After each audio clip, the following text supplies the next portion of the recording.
Hello and welcome to Wisdom Within. I'm your host, Talia. Let's come home to ourselves and inspire others to do the same through real talk and seeing beyond the mundane. Let's get into it. Hello everyone and welcome to this week's episode of Wisdom Within. This week I have a very special guest with me and I'm so grateful to be here with Shesuz, the amazing Shesuz. So we'll just get her to say hi and introduce herself because she's just such a queen. Well, hello, Talia, and hello, this beautiful audience. I'm so grateful to be here and to be in the presence of you and to share this moment in time. And I'm so proud of Miss Talia over here for following her dreams and creating with passion and sharing her gifts with the world. Aww. And now for us to drop in together. Yes. Oh, thank you for that. So yeah, I'll give you a bit of an introduction because you've been one of the people that has actually changed my life in so many ways, probably more than you even know. So I met Shesuz when I was living in Austin, which was a year ago now. Yeah, I moved there in August 2022. And I met Shesuz in one of her erotic movement classes. And I wanted to start off by talking about your amazing classes that you do, because I think that will give people good insight into what you do, because I don't know anyone else who does them. No, yeah. So it just shows how creative and amazing you are. So why don't you talk a bit about your classes? What are they? Yes, so erotic movement is a somatic experience, which means a mind, body, heart, and soul experience. We touch on every single part of that. And it's a journey, it's a carefully curated sequence that gets you stimulated in your mind, gets you open in your heart, gets you pulsing in your genitals. It gets you open to the divine or whatever you want to call it. You know, that's up to you. And it allows you to have breakthroughs in all areas of your life and really getting to see how our sexual energy is something that can be used to not only feel good, but to actually establish a sense of peace within your life, you know, and create healing in areas that need healing and to solve in areas that need some solutions and to give you strength in areas that maybe you don't feel confident. And it could be about your body, or it could even be about, you know, your health. You could be struggling and you can use your sexual energy to come back to your vital energy of aliveness to actually heal your mind and your patterns and relationships. And so we go through a guided meditation to stimulate your fantasy in your mind, to get a turn on, like a boner in your mind, you know? Yeah. And then we take that and we charge the body with the breath, with prana, life force. So we charge the body up and we move from that into Kundalini exercises, activating the spine. And our spine is our life force. Without it, we cannot live. And so oftentimes people don't even think about like sex in their spine, but it's like, that's how the Kundalini energy moves. So then we move that energy up through warm up and breath, and we bring it all together with some shaking out the nerves, shaking off the old limiting beliefs and stories that keep you away from sexiness and spirituality and the closeness to your truth. And then we get into like what might be the most fun part, but getting into partner and trios and group interaction that bring out authenticity, that bring out depth. Sometimes, you know, tears can happen. Sometimes rage can come up and you're held in it. And we always return it back to this juicy feeling that lives in our second chakra, in our, you know, in our sex chakra. And we bring it back there and we welcome that with love and appreciation. And then, you know, we blast it, we build up like that climactic energy, like, oh, and we have tons of moans, tons of orgasmic energy, and as well as the depth of intimacy. And to me, I see, and yeah, it's a wonderful class. I love teaching it, and I'm buzzing after. I don't drink any caffeine or anything. I don't need it because this stuff works. Like, it literally Mm. works to energize inside and out my body. And that's why I love sharing it with others. It's because, like, I'm sharing them a gift of life, in my opinion. Yeah. I can agree more. I had so many shifts from your classes, and like maybe you could speak about that, like my shifts, like what you noticed in me when I first came to like when I up to my last class with you. Because some people listening know me, and it'd be interesting to hear what you have to say about that. Initially coming in, it's kind of like, what the, part of my friends were like, what the fuck? Yeah, What is no, going yeah. on? And like, kind of this, like a shell, imagine like a shell just being up and your aura just being closed off, and like, kind of like trying to see, what's happening here, and a little trepidation and nervousness, and not a lot of sound. Like, not a lot of sound was happening, not releasing like through the body, not big expressions. There was some dancing and playfulness, and an openness to play. But as the time progressed, soon enough, it was like you were one. By the end of it, you were like the initiator, like you were the leader, and people would notice. They'd be like, "Where's Talia? Like, where is the energy?" You totally self-express. You were going for it. You're being big and being seen and taking up space. Yes. So that shy, like, small energy grew into something that was not only seen by me, but it was felt by the entire, class, every class. Yeah. So beautiful. Yeah, and I think that's the thing, like, by creating a container where you allow people to feel safe to express themselves, like, they can bring that to their lives in so many ways. Like, once you open up, you realize, like, so much about your potential and how much you're able to express yourself in the world. And one thing I love the most about the way you work and your classes is just, like, the number of, like, activities and exercises and that you have available. Like, I saw you every week and you always had so many unique ideas that I don't think anyone would ever think of. Like, I don't think you were taught these things. And I remember asking you, like, how do you come up with these ideas? And it was so interesting what you told me. And I think I really want to share that with people, like how you use this work in your own creative processes. Can you speak to that?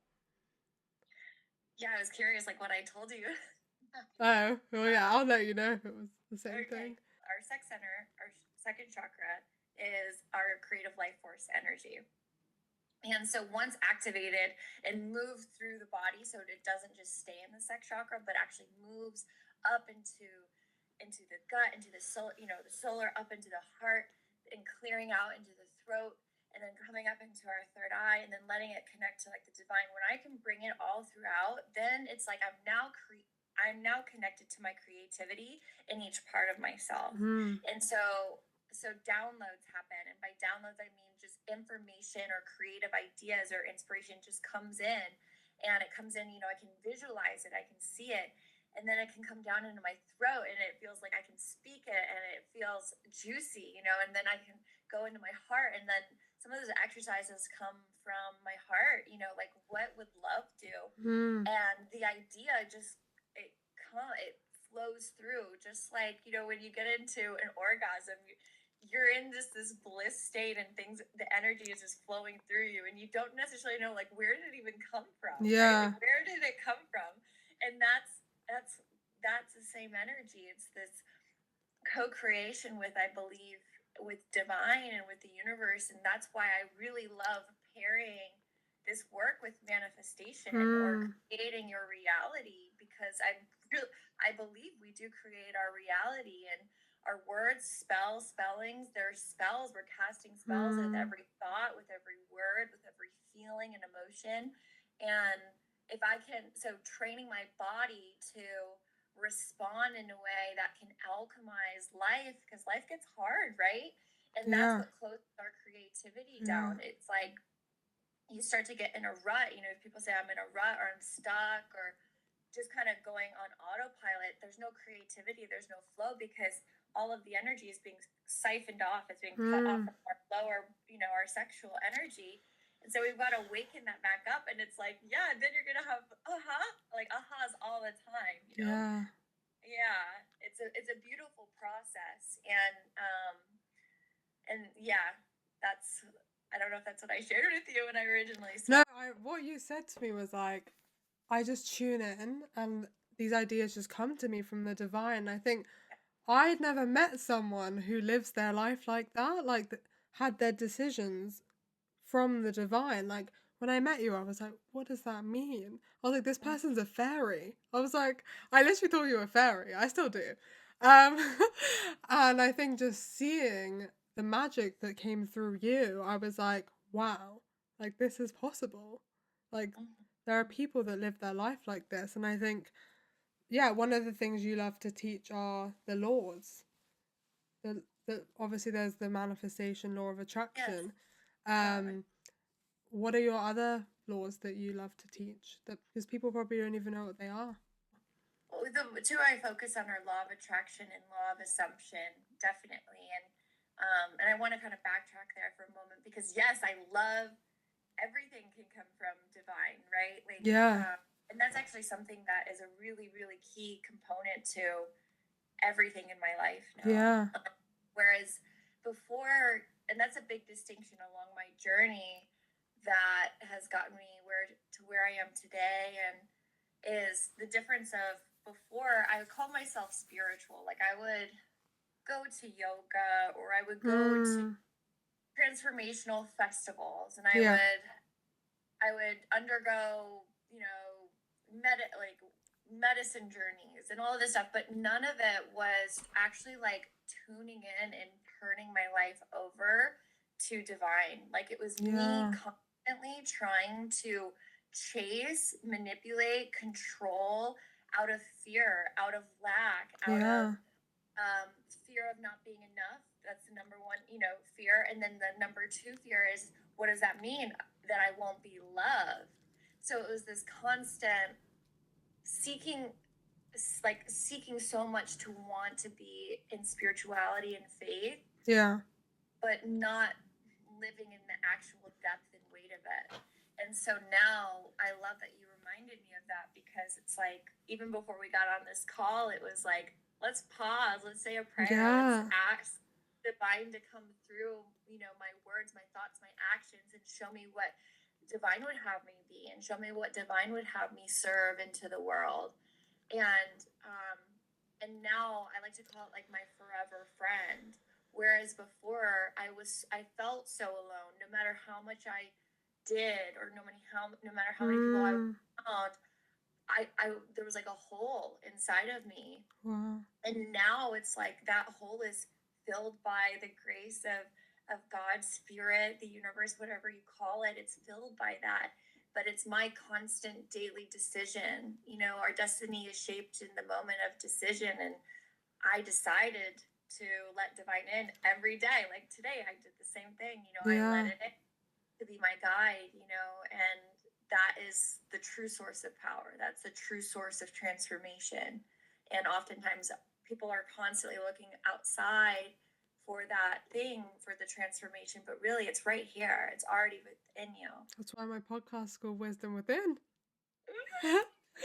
And also I want to ask, like, what was there one thing that shifted that from you, like, doing the spiritual practice to completely turning your life into a life of devotion? Yes. And as oftentimes it came from a rock bottom. And that's not the only time that people can change. I want people to know that. That's not the only way that you can be inspired enough to have a breakthrough in your life. We don't have to learn through suffering, but a lot of people do. A lot of people do. And that was the case for me, was getting to a bottom, like having so much pain in my life and so much relationship issues, and I ended up just being alone. Like I was a terrible friend. I terrible lover, a terrible partner. You know, I couldn't work with anyone. I was constant, like I would be fine. Like I would work for a production company and then they would let me go because I lost my ability to connect with myself, with others. And a large part of that is because I was lost in a big state of addiction to substances and, you know, alcohol and drugs and mind altering things. And so the moment that shifted was, I mean, many years of continuously going to spiritual retreats and workshops and reading spiritual texts and books. I believe they really all were little breadcrumbs, you know? So it's like, never give up. Like, and this is what's so important for those that are maybe on that, like, stuck or, you know, like, when is it going to happen for me? And it's like, you never know when you are like this close. And by this close, I mean like an inch away, like one step away from the breakthrough, from the connection, from that shift. Like, you never ever know how close you are to that dream manifesting, to that love coming into your life. Like, you never know. So do not give up, because that was me. You know, it was like years of doing this spiritual work but never finding that true connection and source, but constantly seeking it. And then eventually it just clicked. And that's that. I was so close. And eventually I didn't give up, right? I did not give up.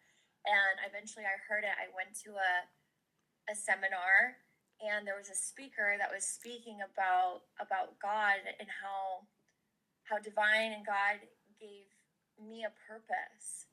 And only I can bring that purpose into the world. And if I don't bring it into the world, then I'm robbing someone else of the gift that God has assigned me to give. And like, woo.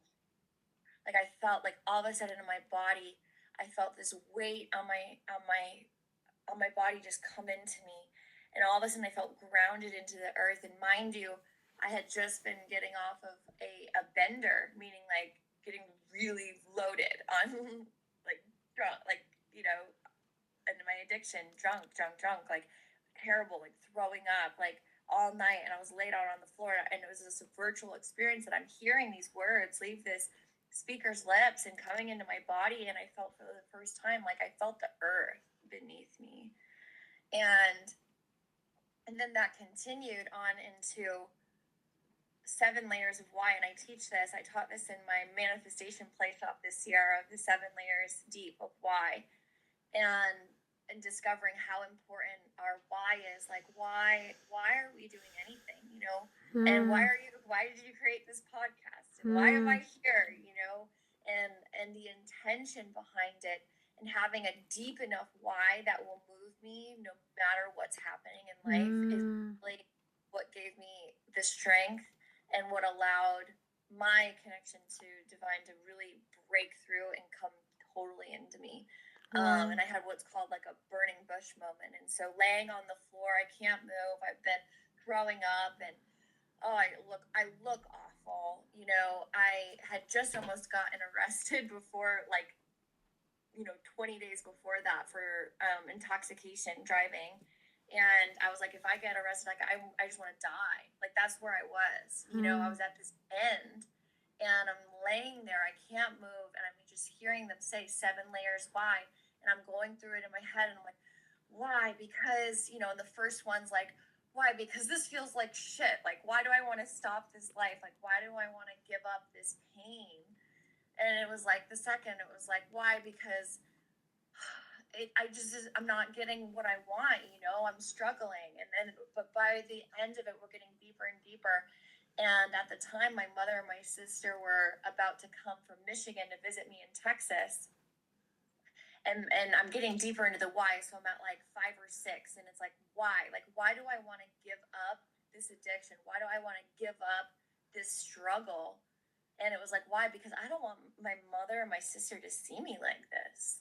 Like, I won't even be able to pick them up from the airport. You know, it will just destroy my heart for them to see me just like this. And then I got to the deepest layer, 7, and number 7, it was, I never want anyone to feel the way that I felt And if I can do anything about it, I will. And it Mm. shifted in that moment. I Wow. was inside, but like as if clouds, like as if there were a sky in my room, the clouds parted, and all of a sudden I felt the light coming I down can like into my see it body. right now. Oh my gosh, I'm Wow. getting chills just talking about it because it was a spiritual awakening. And immediately my addiction was removed, and I had been suffering from it for over 10 years, over 11 years at that time, completely removed. Wow. A thought, like a voice told me in my head exactly what to do. I listened to that voice. I did exactly what it said. I've been continuously sober since, and on this path of What year was that in? 2020. Wow. Mm-hmm. And so now it's like, and it was like, serve this message, serve others, and that has become the leading edge of all of what I do, is like to tap in, to let the messages come through, and to be guided, and to trust, and to share, and to serve. And so it's been a profound journey and a profound change. And yes, so that's part of that story, and what's led me to where I am today, and sharing these messages and helping others to use all the tools that I have been taught up until then, Yeah. so that they too can have a breakthrough in their life. Mm-hmm. So beautiful. Thanks for sharing that.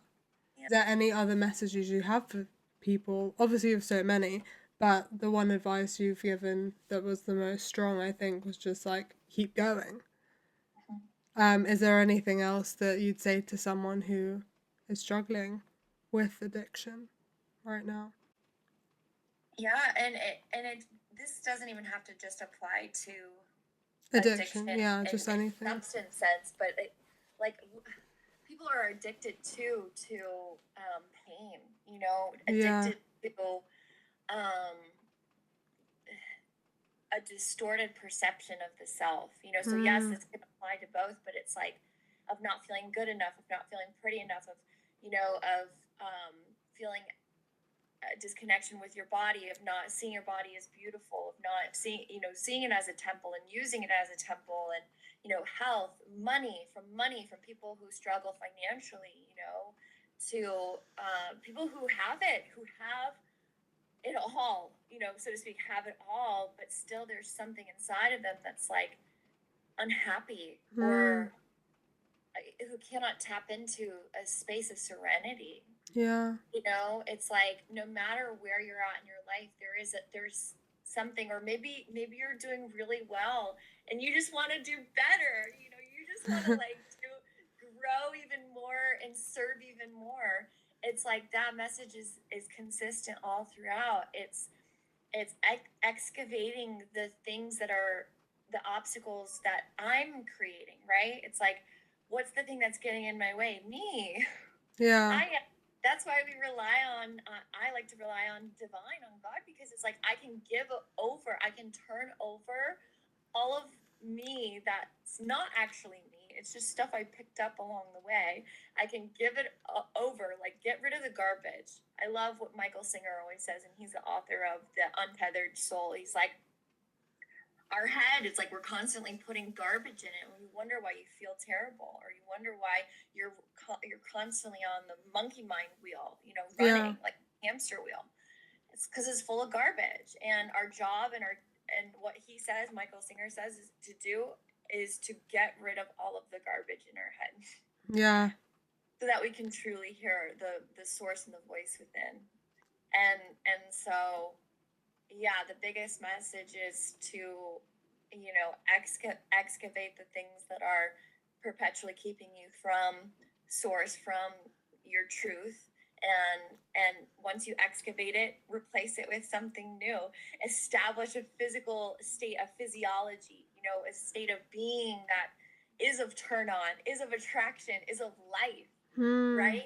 Like, when you meet someone and you immediately kind of like feel like, oh, you want to avoid that, or they're yeah. angry, then you take that on. It's like, I want to be the one that walks in the room and has a gift for someone.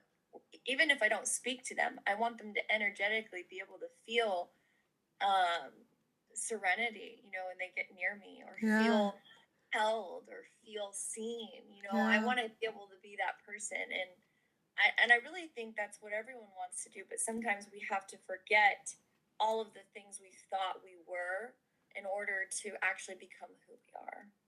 And to keep going, yes, to keep going, because you never know how close you are, and all of those other things, excavating, creating a new identity, changing your physical being, meaning like you dance more, you open your energy, you orgasm. I like to say orgasmic energy because it's a way of life. Like, you feel turned on, you put your hands on your pussy, and you're like, oh yes, like yes to life.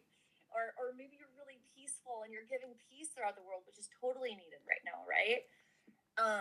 And you change that state of your mind, and so you've changed the focus, you've changed the physical feelings, and now you're setting yourself up for how you speak now. What are we spelling out into the world, that comes into our intentions and manifestations, and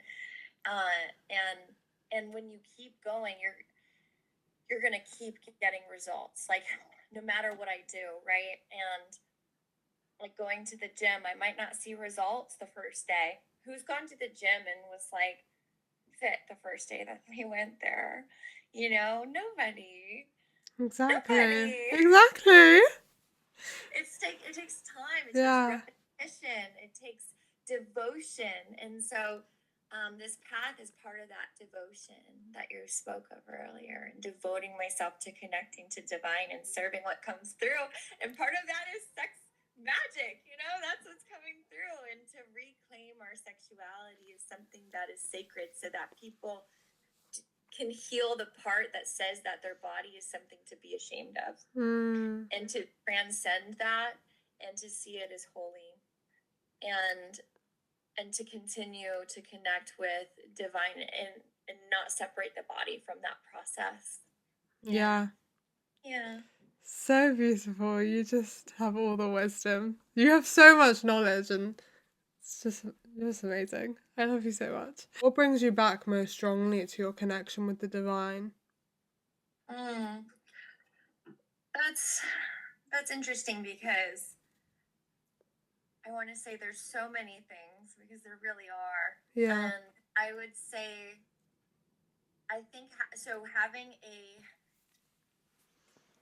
group of people, like a tribe or a community, to hold me accountable to that. But not only accountable, I mean, people I can reach out to and have an honest conversation, and let them carry the torch to me. It's like, it takes a village.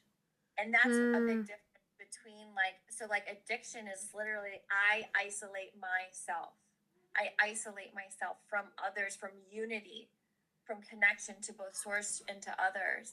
And so one of the remedies for that is connection. And so I think that today, that's one of the most potent ways is to get around people who have what you want, who live what you want to live, and then having another person, and being honest with at least one other person in your life about everything, like to be able to share and confess what's within you, so I'm not carrying all that garbage around. That's huge. That's paramount.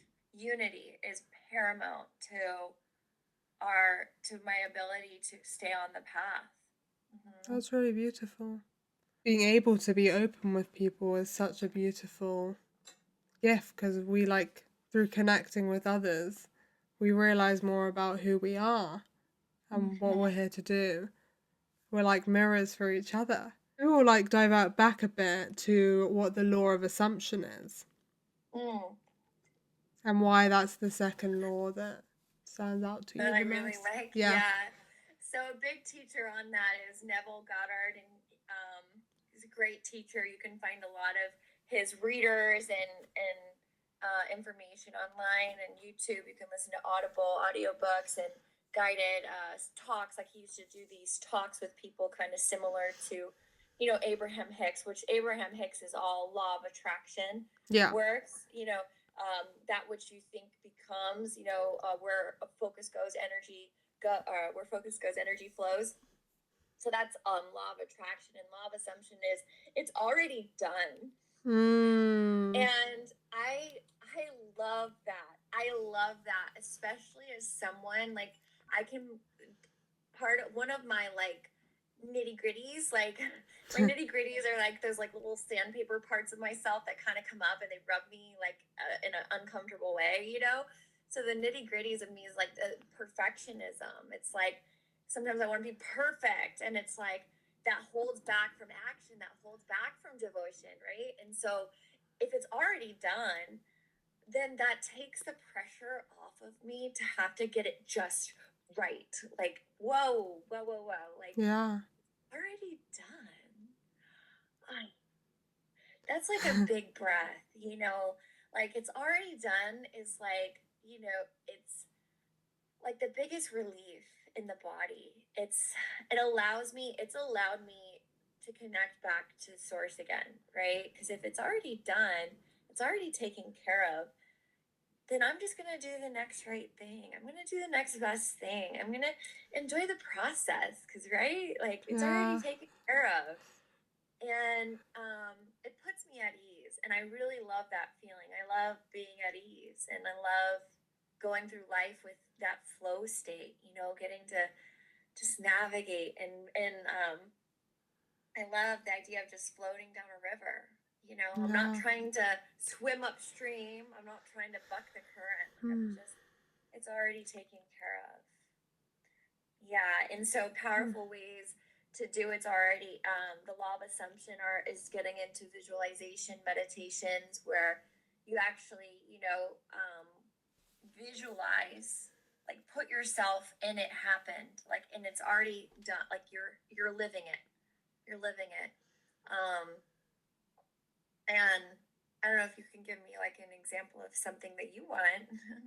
Oh, I want a lot of things. Yeah. Or maybe an experience that's coming up that maybe you have like some nervousness about, or. Yeah, I mean, there's a lot of things right now. I mean, I can just use one example. Like, I guess in the time period where I'm going to Bali, I have like a month and a half, and I'm like, I don't know what I'm going to do. I don't know what's going to come up. Yeah. Yeah. And it's just about like surrendering and just being like, whatever's going to happen will happen. I don't need to plan it all. Yeah. Yeah. So then, like, what you could be doing with that in the law of assumption work is to assume the state that you want to feel. Like, what do you want to feel during that? Do you want to feel like you're in trust, like everything is taken care of, know? And maybe you see yourself smiling. Maybe that you want to have some group experiences. So you see yourself around, like, and you just close your eyes and you envision it. You envision the wind blowing on your skin. Maybe you're in a bikini by the beach and you're feeling healthy and your skin is glowing, and you feel beautiful. And you just start to see yourself in that place. You feel the sand beneath your toes, and maybe your toes are bright purple, and you're just like, you're smiling and you're laughing with others. And so you start to visualize, right? And you start to paint the picture in your mind of, oh, right, this is what it feels like. This is what it looks like. And then you just let it go after that. And you let that be like the energetic guide. It's like you're sending out the signal and you're assuming that's already done. I've already been there on the beach and I felt beautiful. I felt great. My skin was glowing and I had a great time, and I just and there were surprises all along the way, and they delighted me. And it's, you see, it's like it's already done. Yeah. And the thing is like, I know all of this. And I think it's useful for me to be vulnerable and bring this up for other people, because it's like, I know all of this. On my travels, like, so many places that I had looked up before and like saw myself there. I was there. I went to all the places. And I have trust and I have devotion, but there's still doubt that comes up. And there's still days where I'm like, this isn't real, and negativity comes in, and I want to know what you'd say to people who face that, because I know that like what you attract, like what you think becomes. And so what do you say to people, like what would you advise to people who do struggle with like negative thoughts and don't want that to manifest, but they have that negative voice and they have that doubt come in? Yeah. So that's actually something really important. I was mentoring someone yesterday who was having a lot of anger and frustration coming up. And it's a human thing. And I think that oftentimes some of the teachings around the laws of manifestation and attraction and assumption, they can kind of be like, don't you think bad thoughts? I know. Like wagging their feet, Yeah, because I spoke to this psychic once and he was like, you're very powerful, so when you think negative things, like they're gonna happen, so you better say cancel, clear, erase, delete. And now I'm like paranoid. I'm like, oh my god, I saw something bad. Like, I don't want that to happen. And so yeah, that's why I brought it up, because I think it's important to know that it's okay. Like all of it's part of being alive. And yeah, you go back to what you were gonna say. Yeah. It's like what you resist persists. So if I start resisting fear or I start resisting doubt, I'm actually making it more. Yeah. Right.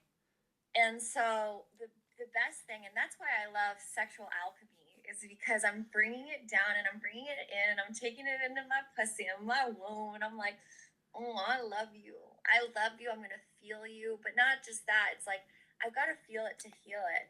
So, and that's where like it gets kind of into, just where people look down upon spiritual teachers or whatever, like, oh, all that positive, good vibes only, like, and it can be very confusing to us because I'm a human, I'm a spiritual being having a human experience. I'm going to live a human experience, meaning I'm going to have ups and downs. Life is going to get lifey. And by life getting lifey, I mean people die, you don't get that job, things happen. And what we have to do, and this goes back to that law of assumption, is that what am I going to assume about it? I'm going to change my perspective. One, I'm going to accept it. I've got to come into a place of feeling my feelings, let them move through me. Don't build a house and live there, right? I'm not going to build a house and build it on fear or build it in doubt, right? But I am going to process it somatically. I'm going to feel it. I'm going to move my body. I'm going to cry. I'm going to scream. I'm going to maybe make a little if it's doubt, it's like, maybe like a little swallow shake, like, feel it and embody it, then move through it. Yeah. And then the law of assumption part is, where's my assumption going? Maybe that thing didn't work out because it saved my life. Maybe that flight was delayed because it saved me. Or maybe, I don't know. And that's where a lot of this stuff has to come back to that divine devotion and turning it over and leaving space for my source and divine and God to fill in the gap. And oftentimes I don't like that, because I want exactly what I want on the timeline that I want it, exactly when I want it served up, and sometimes when I turn it over to the greater good of all and I let my source direct me, my source knows, right? My source is going to, I remember, so I had this lover and I was like, I'm in love with him. He said he's not available, but I'm in love with him. Like, he said he wasn't available. He said he wanted to leave the country and move somewhere else. And I didn't want to do that. But I'm like, I'm in love with him. I'm just going to love him anyway. And he could never hang out. He was not available for texting.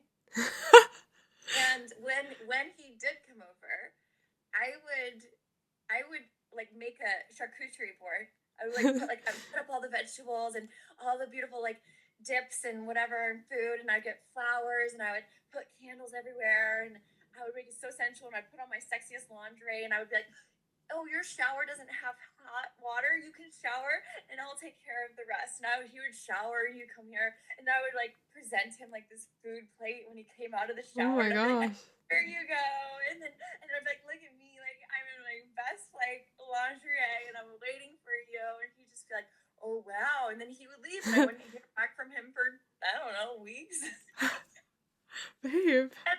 And I'm like, I'm in love. I'm in love. I'm in love.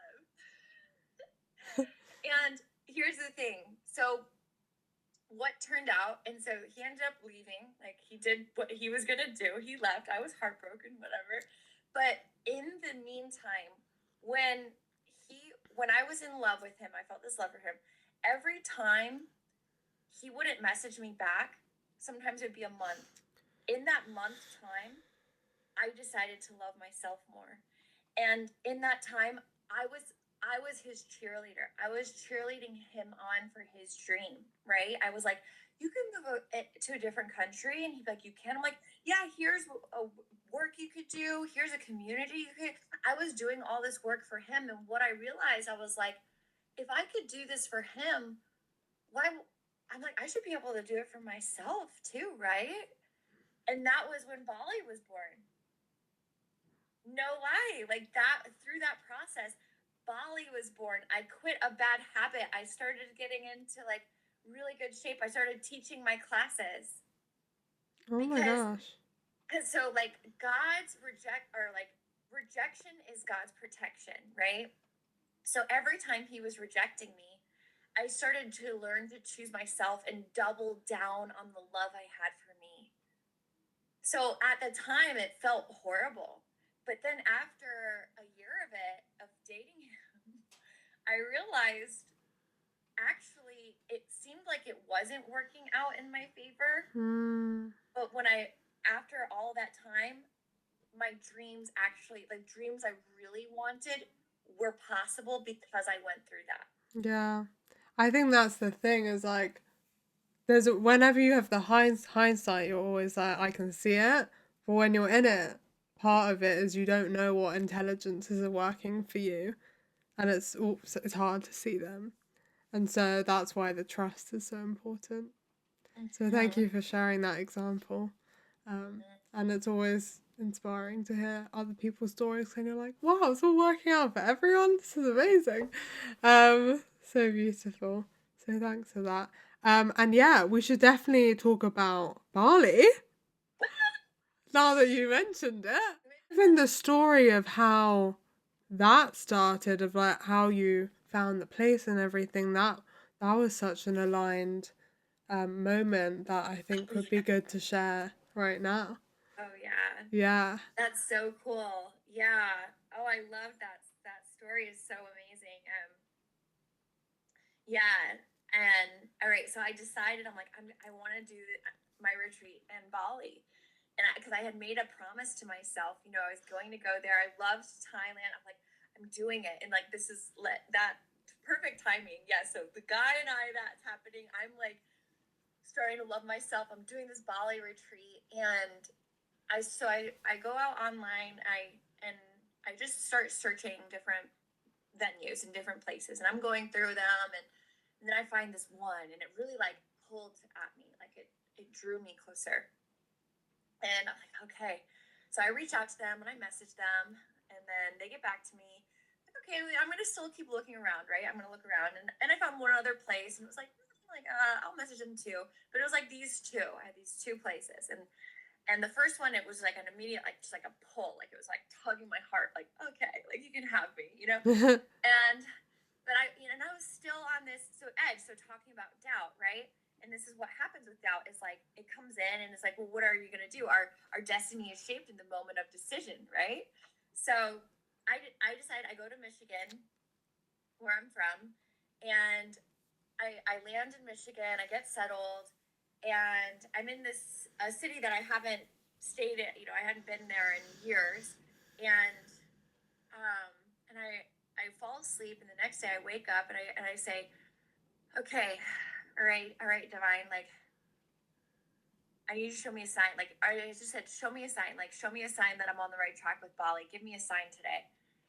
And so I go for a walk and I go into this juice bar and I'm ordering my juice.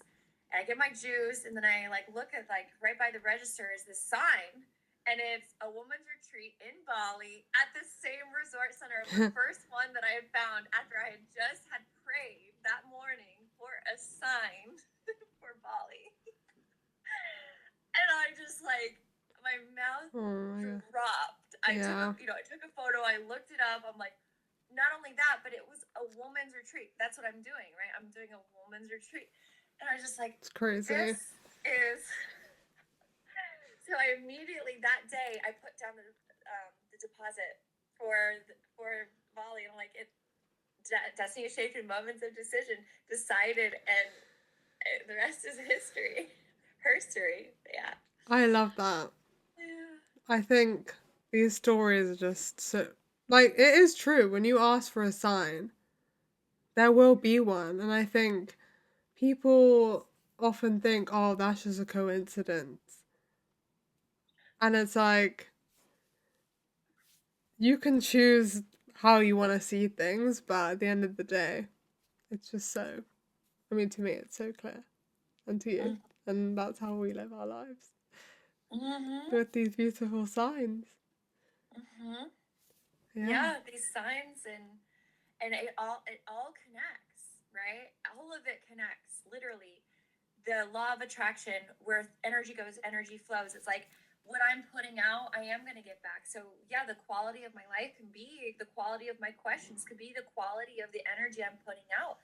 I'm saying, show me like, let me have eyes to see the signs of what I'm being called to do. And it's like, I could have not asked for that sign. I could have gone to that juice shop. I could have gotten a juice. I could have not looked at the sign. I could have not seen it. Yeah. Because I wasn't priming myself, because I wasn't activating myself to see it. Right? And that's a lot of the time is like, people are focusing on the wrong things. They're focused on what isn't working out and what isn't there. It's like, yeah, if that's what I'm focusing on, how, and here's just an exercise. You want to do it? Yeah. Okay. I love that. Let's do it. Okay. So, like, all right. So, everyone, like, just look around right now and just find everything in the room that's brown. And just see everything that's brown in the room. Okay, good. Now, close your eyes. Okay. All right. And so, how many things did you see that were red? Ooh. Okay. Now open your eyes. All right. How many? And I'm asking your audience too. Like, how many of you saw things in your mind that were brown? But when I asked you red, how many did you really see? Yeah, like one. Right. But and then how many of you are trying to say, wait, I saw something that was red, even it was really brown, and you're just trying to make it red, right? And that's how our brain works. It's like, I just had you focus on the brown, and the mind went to brown. So it's like you weren't looking for red. Yeah. So our focus is, our energy and our focus is that attuned to what it is that we're looking for. And the way that we were priming our life is, it's what I'm going to get out of life, right? And that goes back to also, you're saying, like, how do I deal with, like, when doubt comes up? It's like, you just imagine you've got there's an old adage, it's like a Native American adage, a story, like the grandmother or grandfather was, like, speaking to the young one, and the young one is like, is asking, about the wolves. There's two wolves, and there's like the good wolf and the bad wolf, and the story ends in like, well, which one wins, Grandma? Like, which one wins? It's like, oh, whichever one you feed. And that's the thought. And that's our mind, and that's where our focus, right? That energy goes. So the story of me talking about Bali was like me in that morning and connecting with divine and source was me feeding consciously what I was wanting to create, feeding belief, feeding trust, feeding openness, right? I chose to feed that, and then that was what was fed. That's what you get. Yeah. Yeah. It's so true. It's so beautiful. The way that life works is just pure magic, and I think that's again a choice to see the world as magic, because you don't have to see it like that. Yeah. We have the freedom to decide that. Okay, so yeah, let's talk more about Bali now. So yeah, we got to like, you know, how it came into fruition in terms of finding the place, but in terms of your intentions, in terms of why this idea to do a women's retreat was birthed. Let's talk about that. Yeah, so I remember this one day in one of my classes, I was in the erotic movement, which is an all gender class, right? Yeah. And I had this woman come up to me, and she kind of had like what I felt was like some pain behind her eyes, and was like, do you do this like just for women? And I was like, and I felt there was just something I felt in her, and inside of me I felt like a tightness happen, like inside of my womb and with my pussy. And there was like a sadness there. There was like a longing. And when she asked it, she ignited that in me, and I was like, this is a must. Like, I must just serve the goddess this. Like, I must connect with my own inner sisterhood and bring that as a gift. And so I knew after that, I was like, yes, I must do this. Like, it became a must at that moment, because anytime I feel something and it brings me to tears, you know, then I know that's a calling, right? That's anything that moves you to tears and makes you feel, that's who I'm here to serve. I'm getting teary-eyed now just thinking about how, you know, how for so many years I was such a scared girl, walking through life so lost, and not having a sisterhood, and not having a wise woman or anyone to show me that what I was feeling was okay, or, you know, even when I was beautiful, you know, I hated myself. I felt so separate, and there was no one I connected with at that time to guide me. And I felt so much pain for her, for that version of me. I think that there's other women who could be feeling the same. That's what I think. I know. Yeah. Yeah. I know. Yeah. Yeah, we know. That are feeling that. And that goes back to the story I shared earlier of my 7 layers of why. My why was, I never, ever want anyone to feel the way that I felt. And if I have any part in helping them not to, or helping them to not go so low, then that's what I'm here to do. That's why. That's my why. And so I felt that come through her in that moment. And so I birthed the women's workshop, which you were the co-facilitator of. Yes. And then I did one more after that, so it was 2 of them. And it just was like, there's so much. And every workshop I was like, I have 3 more days of teaching to do, and we just had, and by the second one I'm like, I have like a week's worth of teaching. Like, I had so much to give, and we didn't have enough time. We didn't have enough time to go into all of it. And I was like, we need more. Like, we need to do this. Like, it needs to be longer. It needs to be in depth. It needs to be immersion. And so that birthed the retreat, and to serve and to give this, and to get to go deep into this medicine and this healing. Yeah. Yeah. Amazing. And I think maybe we can speak a bit more about what this work is going to do for someone, because I think for some people, they just are used to hating themselves. They're used to like accepting a reality that they're not happy with, because you attract what you believe. And so I think one of the biggest issues is that people don't see what's possible for them, because they're just surrounded by more of that, more of what they feel is possible, because they don't have the inspiration around them. And so I hope this reaches someone and they're like, okay, like this sounds cool, but Mm-hmm. how is it actually going to change me? I've tried things already. Maybe, you know? Mm-hmm. Yeah. How is it going to change you? How Yeah. is it changed? Yeah.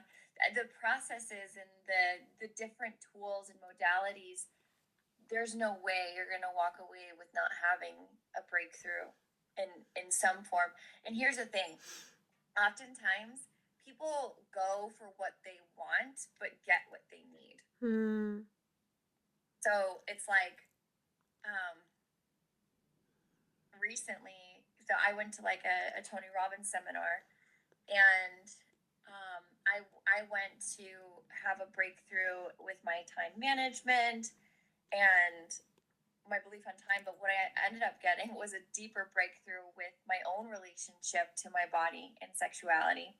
I didn't even know it was there. Like, I didn't even know that I needed to have to look at that again. Yeah. Like I'm like, oh, this is what I do. Like, I don't, Yeah. but that's what I needed. Yeah. That's a really good point. So it's like we get to go for what we want. We get to go for the fun, for the spirituality of Bali, whatever calls you there, right? For the pools, for the luxury, for getting to take a break from everyday life, for hitting the pause button for sisterhood and connection. But maybe what you end up getting out of it is what you need. Maybe it's a new mindset or a relationship with your mother. Maybe it's a healed connection. Maybe it's maybe there's something going on in your pussy, and you end up having like a full body orgasm, and you discover that you can feel pleasure in every cell of your body. Maybe it's realizing that your anger is okay and you've just been repressing it, and now you finally have the permission to let it out. And for some, maybe you came just for the beauty and the luxury and being taken care of, but you get that you can be wild and you can let your titties out. You can have an amazing time in your body around other women. Yeah. And maybe for some it comes in tears, and tears like it did for me, and shedding shame. Yeah. So, but each of the tools that we're going to go through are going to be a deep practice. Not even to mention, I mean, I'm facilitating majority of them. We're going to have one with the priest of Bali, a Balinese traditional purifying ceremony. It's like you're going to have ample opportunities to go through a carefully created sequence of experience that is going to give you a breakthrough.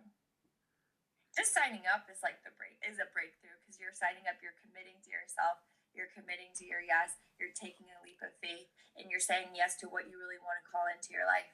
So you're setting the ball in motion. And then the immersion is so much more powerful than like a 1-day workshop, because you are anchoring it into who you are, not just like, oh, it's casually like what I'm just doing for the night. It's like, no, this is who I'm being. This is a lifestyle. It's Yeah. a design for living. Mm-hmm. Yeah. If you're struggling with anything or wanting to go to the next level in any way, which I think everyone is, then get in touch with us and come. Because, yeah, I'm so excited to just be in that sisterhood. It's just so powerful. And I don't think many people have experienced that. No, no, and like the sisterhood wound is still like a rampant thing. Like cattiness or gossip or past pains or mother traumas. And we get to look at all of that, and not only just speaking to the pain points, but speak to the pleasure. Like how amazing it is. You can go for these 5 nights, 6 days, and have a transformation in your life. Maybe activate your money mindset. I love to bridge sexuality and money and anchoring it in new beliefs. Business, thriving through your pussy energy, birthing. Okay, if you're not birthing a child out of it, you can birth a business out of it. Okay, honey, like you can. All right, you understand? Like thriving, like like let it come out and Oh my through God, you. I love you so much. Yes. Let's also think about all the beautiful breakthroughs that you get to have, that you're get to open up to it. And that's why it's erotic power, because you're using it to empower your life. It's a power, electricity is a power source, right? This is giving you the tools to utilize your eros as power, like in any area of your life: money, sex, relationship, body image, health, all of it. Do you have any other last things that you want to add about coming to Bali? It's a beautiful experience, and once in a lifetime. This is that time, and the time is always what now. The time to make a decision is always now. Yeah. And it's here. It's in August 1st through 6th. Yeah. It's in Ubud, Bali, and the most spiritual city in Bali. And rice fields and jungle and 2 beautiful pools, sauna, ice bath. So you're really going to get to go into some biohacking, and all of it. You're going to get a beautiful experience. Talia's going to be there. I'm going to be there. We're going to meet some monkeys along the way. What more could you want? Us and some monkeys, I mean. You get such a big bundle. It's like you're getting like the teachings I got from the person who's created coaching, which is Tony Robbins. You're getting all my downloads through him, from like Ashay Sundara, from, I'm just trying to think of Ecstatic Hearts here in Austin, Osho. I've studied with the Sannyasi of Osho. It's like all of these profound teachers, and you're getting it in like this beautiful mix, and me and my experience, this like deep experience, that's led me to where I am today. Yeah. And my true passion for it. So Shesuz is serving it up. She's a full package deal. Full package deal. She's also just so fun to hang out with. So, and so am I. So. Yeah, you're a hype woman. Yeah, we'd love to see you there. And I can't wait to see Shesuz because I miss her energy so much. Like every week I was so excited for your class, and I miss it so much. It's like one of the reasons I want to move back to Austin. So like have this in my life every week. Hope you have got some of her energy and my energy in this podcast episode. And yeah, I just want to say thank you so much for being here. Thank you so much, Talia, for this beautiful experience and this podcast. And I'm so grateful for you. And I look forward to our successful time in Bali.